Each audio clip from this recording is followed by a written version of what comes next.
Good morning and welcome to Storytime with the Onondaga Free Library. My name is Miss Kori and we are going to have lots of fun today.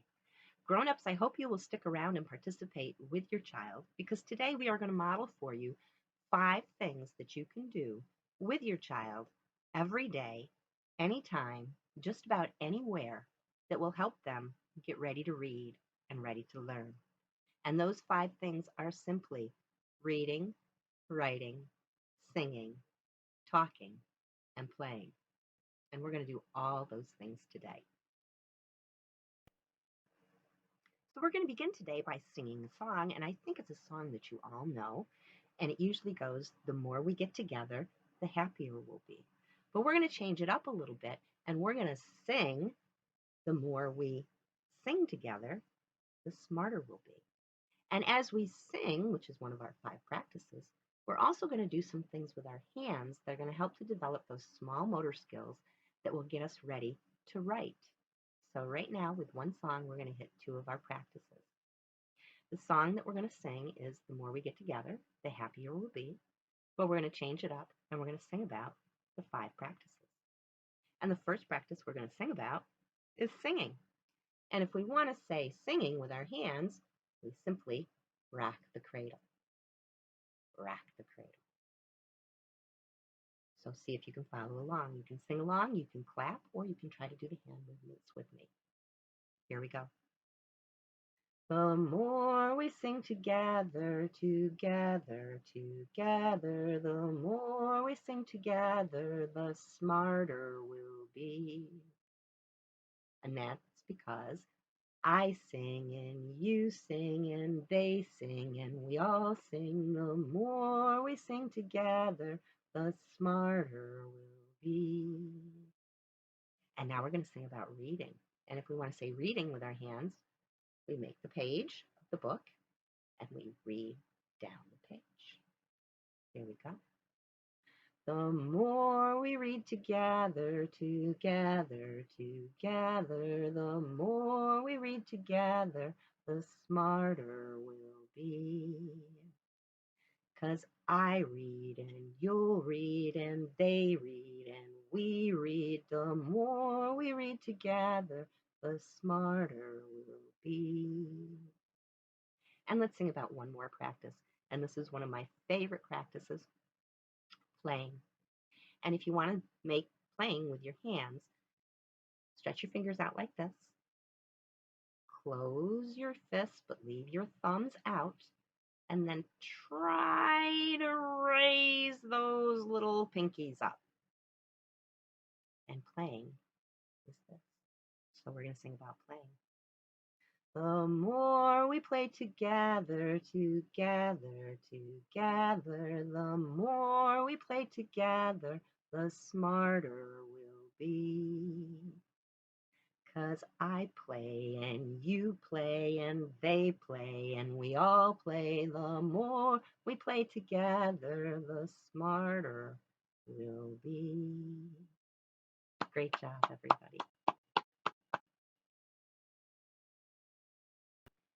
Today, we're going to have story time all about using our imagination. Can you guys say that word? That is a big word. Imagination. What is our imagination? Our imagination is that power we have in our brains and our heads that allows us to pretend to be whatever we want to be or go wherever we want to go. So all of our stories and songs today are going to be about imagination. And we're going to begin with one of my favorite stories from when I was a child. And this is a story that my mom used to always read to me. And it's called Where the Wild Things Are. But I'm not going to read this story. I'm going to tell this story using my characters.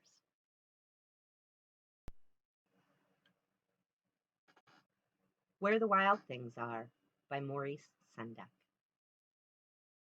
The night Max wore his wolf suit and made mischief of one kind or another, his mother called him Wild Thing.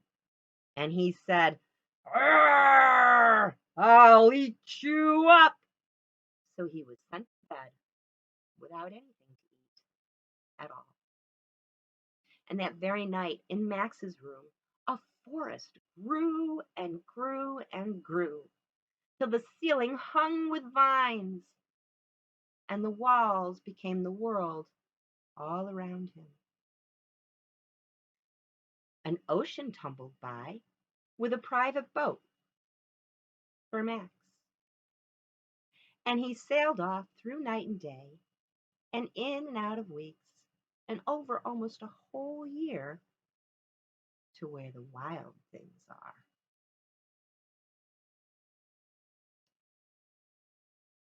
And when he got to where the wild things are, they roared their terrible roars, roar, and they gnashed their terrible teeth, roar, and they rolled their terrible eyes, woo, and they showed their terrible claws.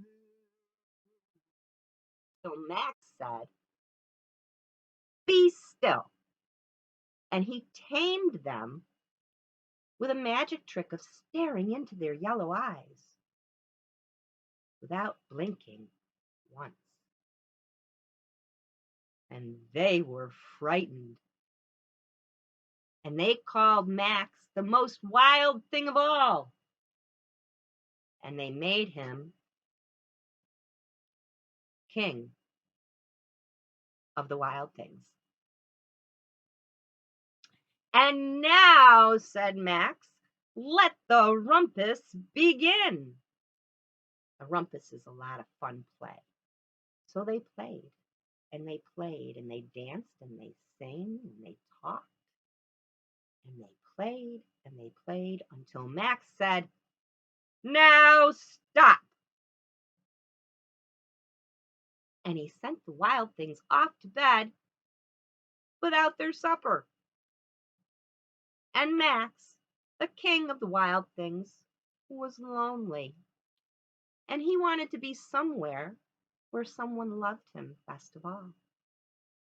Then all around him from far away, he smelled these wonderful smells. So he gave up being king of where the wild things are. But the wild things cried, "Oh no, please don't go. We'll eat you up. We love you so." But Max said, "No."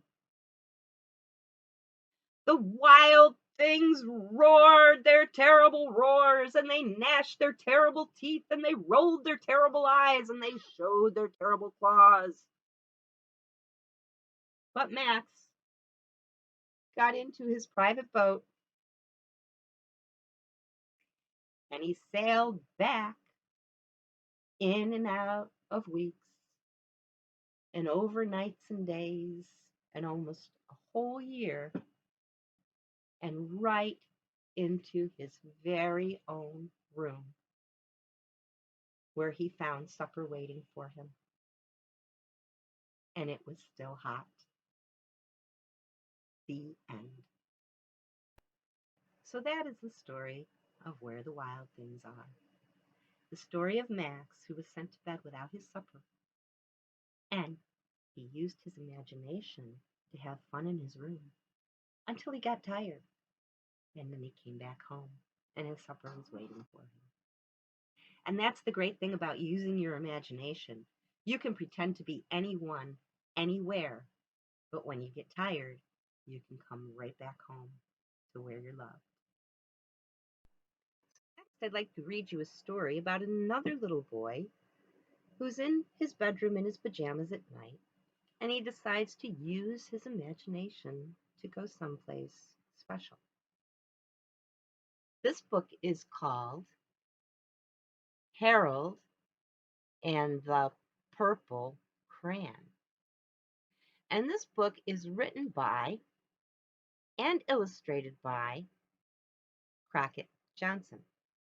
He's the man who wrote the words and he drew the pictures.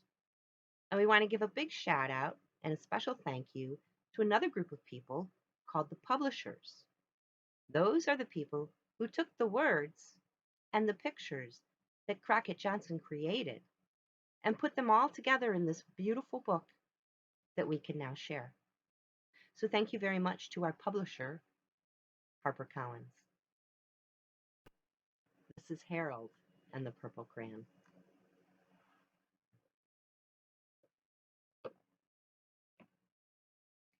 One evening, after thinking it over for some time, Harold decided to go for a walk in the moonlight. There wasn't any moon, and Harold needed a moon to walk in the moonlight, and he needed something to walk on.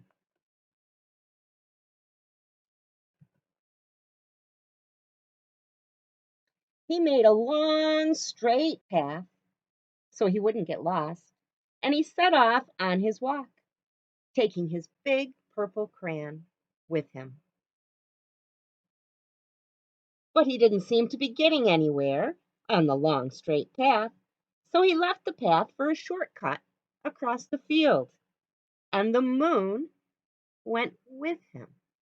Watch in the story, the moon is always with Harold. And that's because that's how it is, because when you're outside at night and there is a moon, no matter where you go, the moon will follow you. So give it a try sometime. So the shortcut led right to where Harold thought a forest ought to be. He didn't want to get lost in the woods, so he made a very small forest with just one tree. It turned out to be an apple tree, and the apples would be very tasty, Harold thought, when they got red.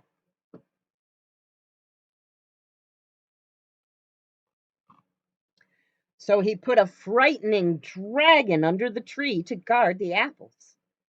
It was terribly frightening. It even frightened Harold. He backed away. His hand holding the crayon shook. Suddenly, he realized what was happening. But by then, Harold was over his head in an ocean. He came up thinking fast, and in no time he was climbing aboard a trim little boat.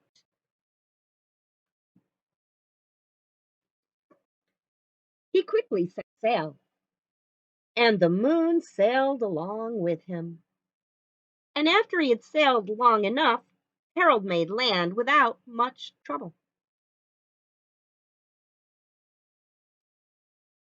He stepped ashore on the beach, wondering where he was. The sandy beach reminded Harold of picnics, and the thought of picnics made him hungry. So he laid out a nice, simple picnic lunch.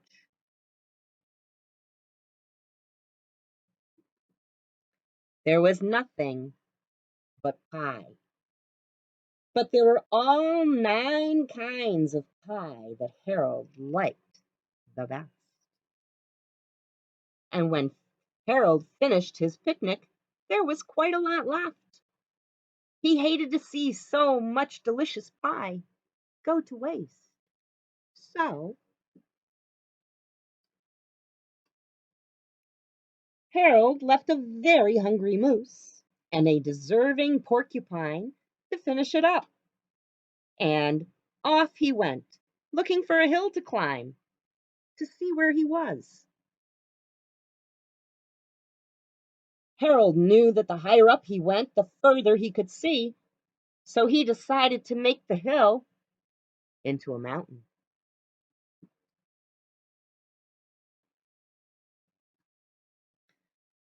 But as he looked down over the other side, he slipped, and there wasn't any other side of the mountain. He was falling into thin air. But luckily he kept his wits and his purple crayon, and he made a balloon and he grabbed onto it, and he made a basket under the balloon big enough to stand in.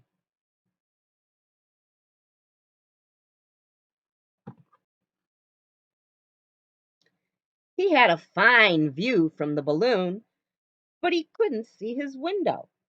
He couldn't even see a house. So he made a house with windows, and he landed the balloon on the grass in the front yard.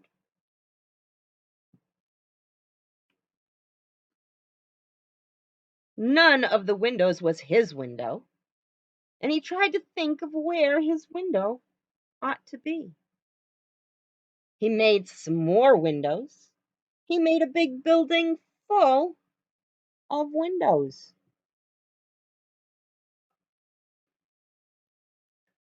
He made lots of buildings full of lots of windows, and he made a whole city full of windows. But none of the windows was his window, and he couldn't think where it might be. So he decided to ask the policeman, and the policeman pointed the way Harold was already going. But Harold thanked him anyway.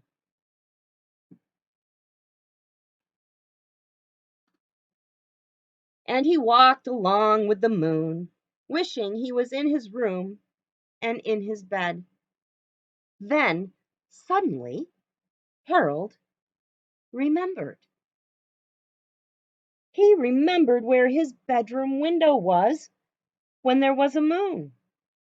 It was always right around the moon. So Harold drew his window, and then Harold made his bed, and he got into it, and he drew up the covers. The purple crayon dropped to the floor, and Harold dropped off to sleep. The end. And that is the story of Harold and the Purple Crayon. So next we're going to play a little game, and we're going to use our imagination. And the name of this game is called I Could Be, You Could Be. So I'm going to say something that I could pretend to be, and I want you to think about something that you could pretend to be so that we could play together. Here's an example. In the story Where the Wild Things Are, Max was a wolf, and he played with the wild things. So I could be Max sailing over the sea, and you could be a wild thing hiding in a tree. And then we could play together. Here's another one. Let's try it. I could be an alien with a funny face. What would you be if I was an alien? You could be an astronaut flying into space. And then we could play together. Oh, try this one. I could join the circus, a topsy-turvy clown. You could be an elephant flying all around. Do elephants fly? They do in our imagination. They certainly can. I could be a red macaw. That's a kind of parrot. Perching in a tree. You could swing on a curly tail. A happy chimpanzee. Then we could play together. Oh, here's one more. Are you ready? Takes me a minute. I could be the king, making all the rules. You could be. What? What could you be? You could be the dragon, protecting all my jewels. And then we could play together. And one more. I could be a big blue whale, swimming the ocean blue. Ah,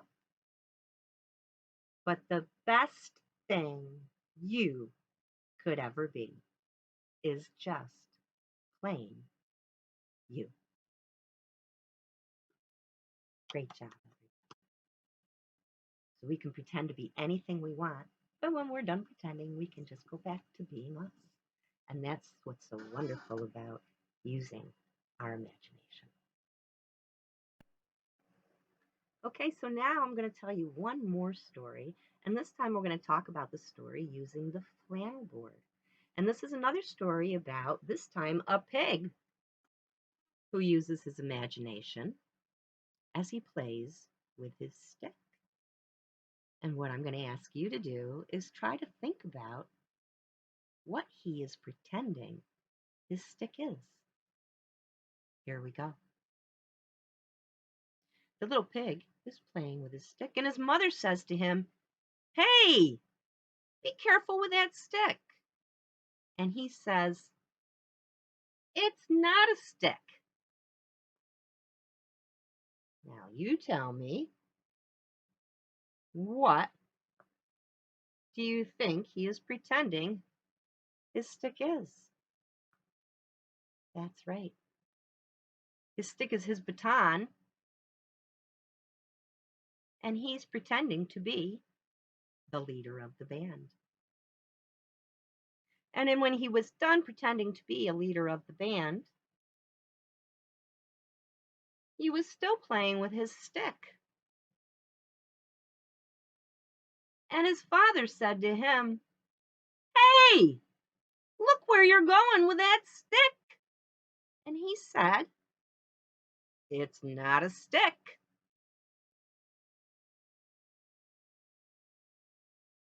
What do you think the stick becomes in his imagination? That's right. It's a fishing pole. And he's pretending that he's going to go fishing and he's going to catch the shark. And when he's done pretending to be a fisherman, he's still playing with his stick.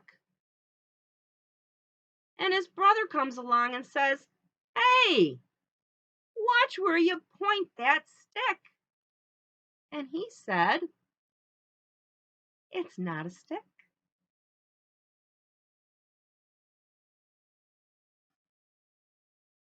What do you think the stick is? Right. It's his paintbrush, and he's pretending to be a painter. And when he's done pretending to be a painter, he is still playing with his stick. And his sister comes along and says, "Now what are you going to do with that stick?" And he says, "It's not a stick." What do you think his stick is going to become? That's right. He is pretending that his stick is his horse, and he is a cowboy. And when he was done playing that he was a cowboy, he was still playing with his stick. And his best friend said, "Hey, are you still standing around with that stick?" And he said one last time, "It is not a stick." What do you think the stick could be? That's right. It's his sword. And he's pretending to be a knight. And he's fighting the dragon. And that is not a stick.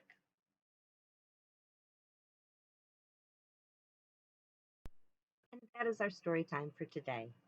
All about using your imagination. Remember, have fun, read, write, sing, talk, and play, and use your imagination.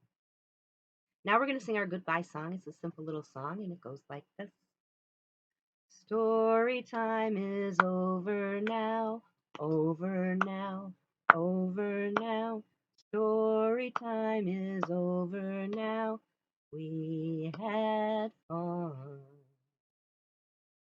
Please come again next time, again next time, again next time.